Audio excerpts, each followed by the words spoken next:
As a physician who has taken care of people with CF, it's almost unfathomable. They're coughing. Foul, thick sputum. Go, go, go, go, go, go, go. And suck it in really big. Short of breath. Exercise severely limited. And now they're running. I feel like I'm flying when I'm out there and I'm simply putting one foot in front of the other. But I can hear myself breathing, and I can just feel myself physically conquering everything that I was told that I couldn't do.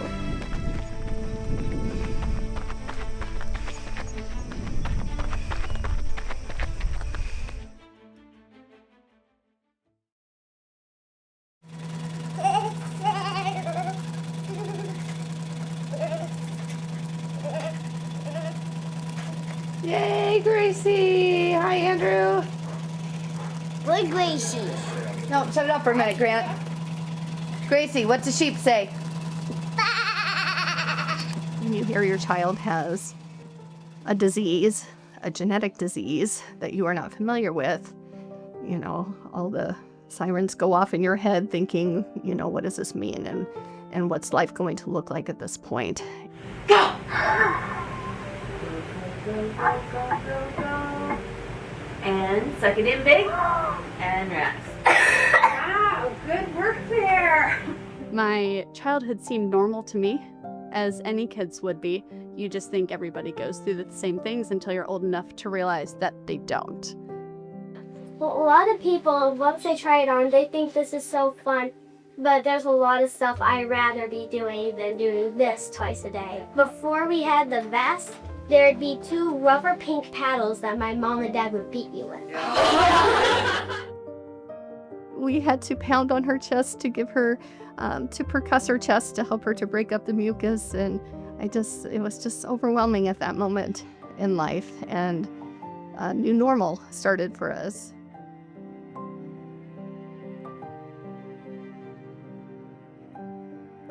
Everything you read is that, you know, the life expectancy of somebody with CF is, you know, in their teens, and that they likely won't become adults. So I just continue to maintain that, you know, her health had to be number one. She had to keep her lungs healthy. What was your favorite part of the week? Probably when we did. Way back here, I mean, it was constant, just every day, morning, night, their Christmas, my birthday, there was no break. Oh goodness. So it literally just goes on like this, and then these would plug in here on each side. There'd be 2 tubes, and then it would like inflate and then just kind of like oscillate, and I do it for like half hour, 45 minutes twice a day. In addition to just all the medicines they had to take, these inhaled treatments, the sort of beating on the chest to get the mucus out, it's probably a several-hour-a-day affair just to do these things. This wasn't a sick kid. I wasn't raised as a sick kid. I've never felt as a sick person as an adult. It's interesting when you tell people you have CF, the first question is, well, how old are you? Because you're not expected to be that old, you know, old. And so I'd say the oldest person I know of is 68 years old. So I'm going to be 69. Turning 30 was different. It was around then I started getting sick a lot. CF, it's scary, it's painful, it's lonely. We would see the same patients come in month after month with pulmonary exacerbations. They would try their best until they would eventually need a lung transplant, or they would unfortunately die.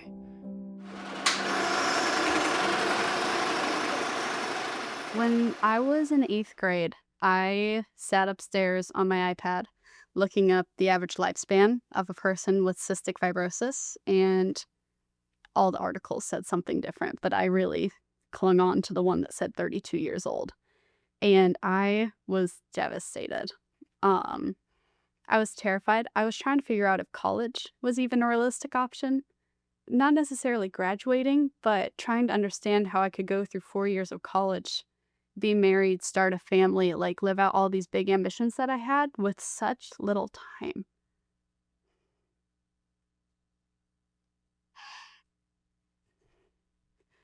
Because at that point, I was looking at my age and where they gave me the time to do all this between, and I was already halfway done, and I hadn't even started my life.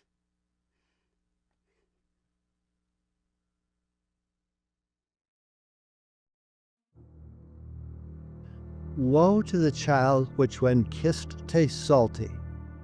They are bewitched and soon will die. Probably the first reference to cystic fibrosis. They're tasting the salt. I didn't have any set goals when I went to college, but I was heavily influenced by President John Kennedy. And I remember as a boy sitting on the floor in front of the television, watching him exhort us to go beyond ourselves. I watched him create the Peace Corps, and I thought I would like to do something worthwhile with my life. And I came to the University of Iowa for medical school. My first introduction to cystic fibrosis came when I was a third-year medical student. And as I walked to the room, I heard this coughing, this harsh coughing. And I went in the room, and there's this little girl, probably 7 or 8 years old, and I watched her breathing. She was talking in short sentences.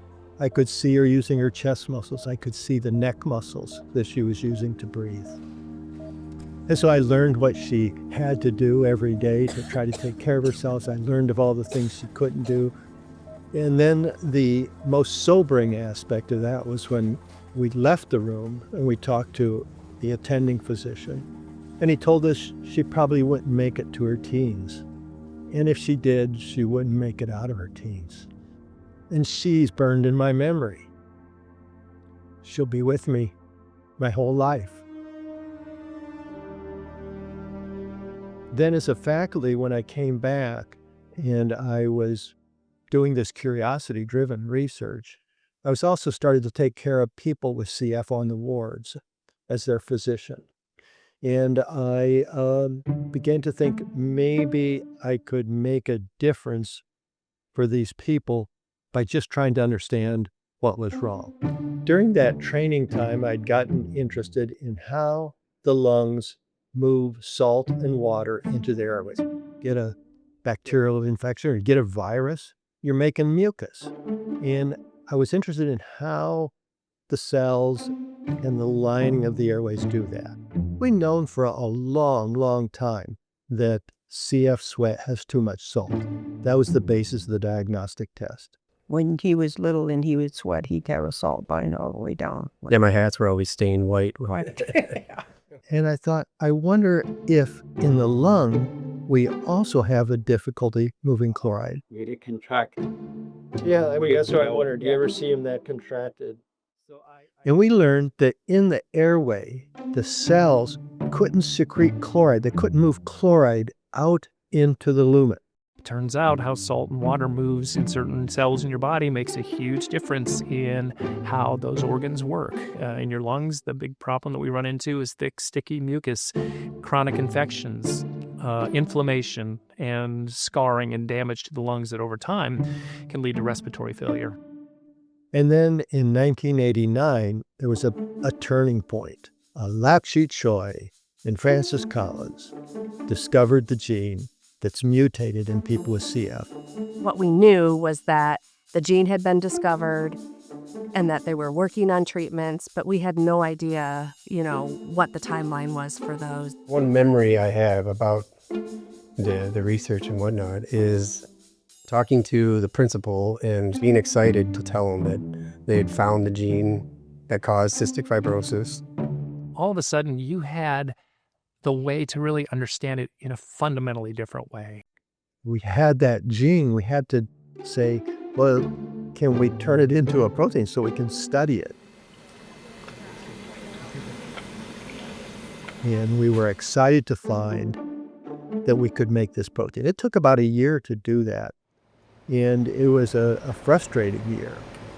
I remember the Sunday afternoon, my postdoc came out to my house, and she had a film, and on that film, it showed a little protein, and it was the right protein. The next day, Monday, I went to talk to my chairman, Frank Abood, and I said, Frank, I need to take a sabbatical.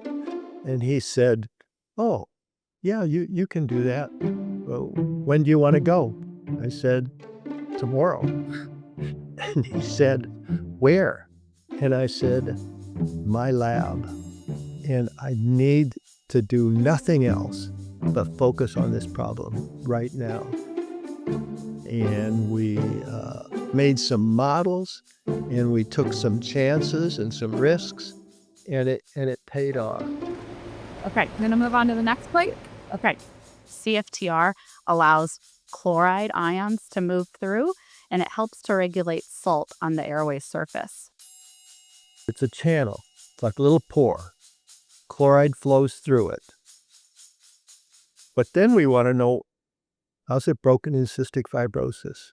A lot of research was really just understanding how do different mutations in CFTR get in the way of how CFTR, the protein, works. And so some of that fundamental understanding of what we call structure and function. There's 1,500, 2,000 different genetic mutations that can make CFTR abnormal. And what Dr. Welsh did and a colleague was basically sort of put these mutations in 5 different buckets. So this is one classification. You never even make a good protein. Here's another classification. You make it, but it's not folded correctly, never gets to where it's supposed to go. Yeah, and it's like one donor. Within the same donor, you have. We focused on this CFTR delta F508 protein, and we knew it was misfolded. It's the most common mutation in Northern Europeans, and these are the people that have the greatest risk of having cystic fibrosis. And what that did was set off a long series of experiments by labs around the world. Let's use sort of traditional medicines, drugs, small molecules, to actually make broken CFTR proteins work better. And that's what a modulator is. I think that it's worth noting that that Mike Welsh had already established the possibility of modulators working by some of his research early on, that with low temperature, that the protein could be corrected and functional. So instead of keeping the cells at 37 degrees centigrade, that's body temperature, we cooled them down, maybe about 10 degrees or so. Those are normal.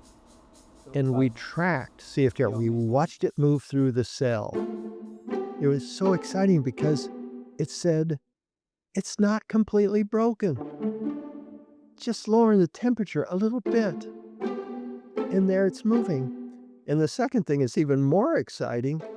It got out to the cell surface where it's supposed to sit, and it opened up. That channel opened up, and we could see the CFTR channel with chloride flowing through. CFTR is not so broken you can't fix it. Could you actually make a drug that makes the protein work more normally, but over time, using things like medicinal chemistry and so forth, really sort of turn those into what we would just say druggable therapies? If it gets to the surface, you can make it work better in the lab. If you work on this, you might be able to have a drug that could do the same thing. I think we were the first or second to give the first drug to people with CF from our first clinical trial. This was a small study. We're talking somewhere in the range of 20 to 40 people. Immediately, within the span of hours, had a lot of mucus. And that sort of extra mucus production was actually the beginning of clearing all that gunk, all that thick, sticky mucus that may have been down there literally for months and years, to be honest with you. And that person said, I'm not on the placebo. I've not felt this good for years. I was seeing in real time CFTR being turned on in people who before it didn't work.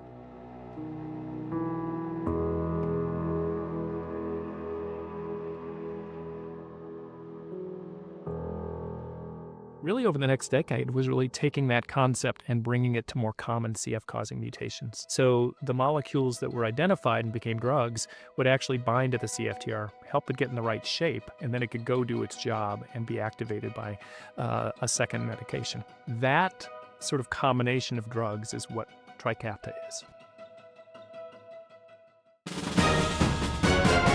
Huge breakthrough announced today for people with cystic fibrosis. A breakthrough drug was just approved. This is life-changing news. The new drug is called Trikafta. It treats the underlying genetic defect for those with CF, and this will help treat more than 90% of all patients with this disease. It's a totally different disease now that we have CFTR modulators. Our average number of patients with CF at any given day was 15. And if you go today to that floor, it's called the respiratory specialty care unit. There are no patients with CF now there. And now that we're treating very young children with modulator therapies, we almost never have a child with CF in the hospital. I took Trikafta. I remember it got shipped to the house, and I took the pill before I went to work and didn't really think anything of it. And I remember I got to work and I felt different. I coughed and it was like my lungs just felt like they had more air in them. Finally, I think that was when I took a breath and I was like, okay, this may be like my life now. I haven't been to the hospital in 6 years, and I was going every 2.5 to 3 months, at least 4 times a year. You never went in again at the start of that. Now it's a different outlook. Physically, I'm about the same, but not getting worse. Yeah, it's definitely a different outlook on life, on expectancy, what you can do.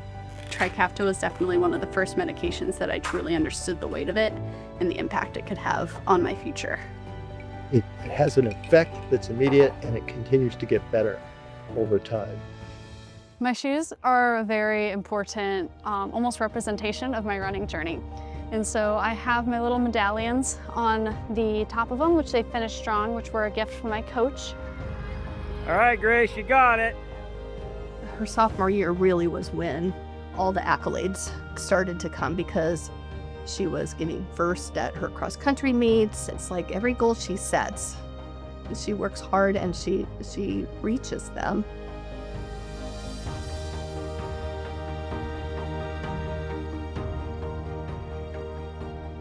And actually, I got a little notification that 3 years ago today, they took me off of my hypertonic officially for the very first time. And that was shocking.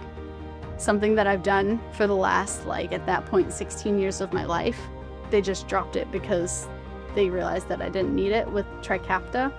And over the course of the last 3 years, they've slowly been dropping everything else as well, to the point where my lungs and my health aren't affected positively or negatively by my treatments.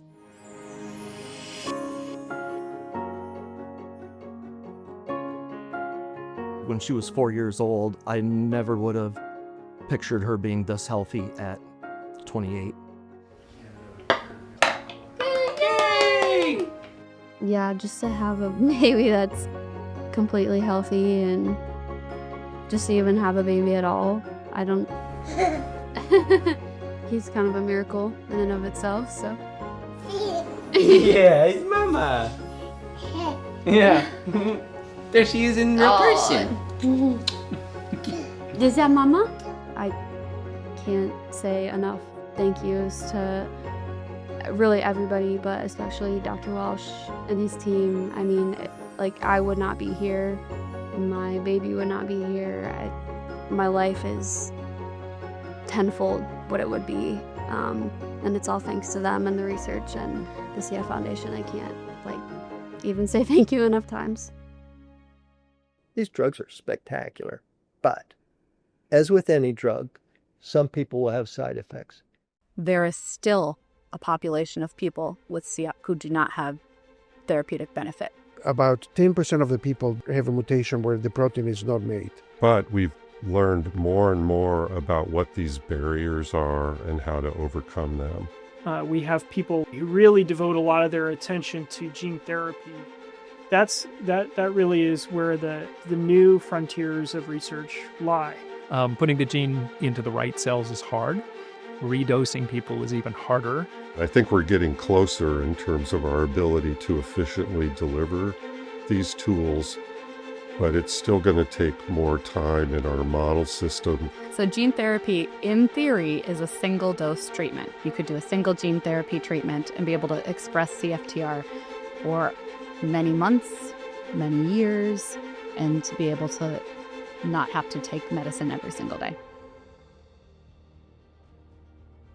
Looking back now, it's really important in this is the environment. You're surrounded by students, surrounded by colleagues, and what you want there is an environment where people will ask questions. People are curious. And every time we have a lab meeting and somebody says something, Mike goes and he listens carefully, and it's a gift to be able to listen to other people. I think my students and postdocs take the greatest joy when they show I'm wrong. Go figure. And he has set a precedent for how research should be done, and he holds people to a higher standard. And being a part of that environment drives innovation. You told me, right, the sort of most successful story of what these drugs would do. I don't think any of us would have wrote what's happening right now. I mean, it's truly unbelievable. What Mike did, he infected me with curious. That curiousness continues today. You can really make big differences in health of people if you follow the scientific method and curiosity.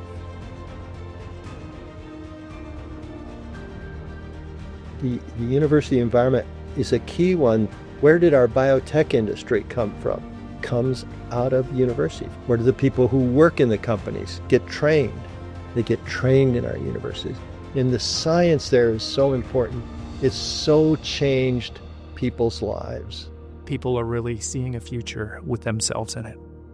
With the advent of these new drugs, the lung transplant numbers have plummeted. CF will not be done until it stands for Cure Found. That's the mission of the Cystic Fibrosis Foundation, and I share that mission.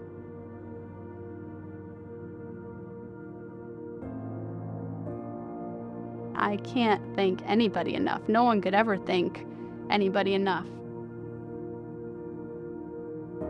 for putting that much time, a lifetime's worth of work, into a lifetime's journey of healing.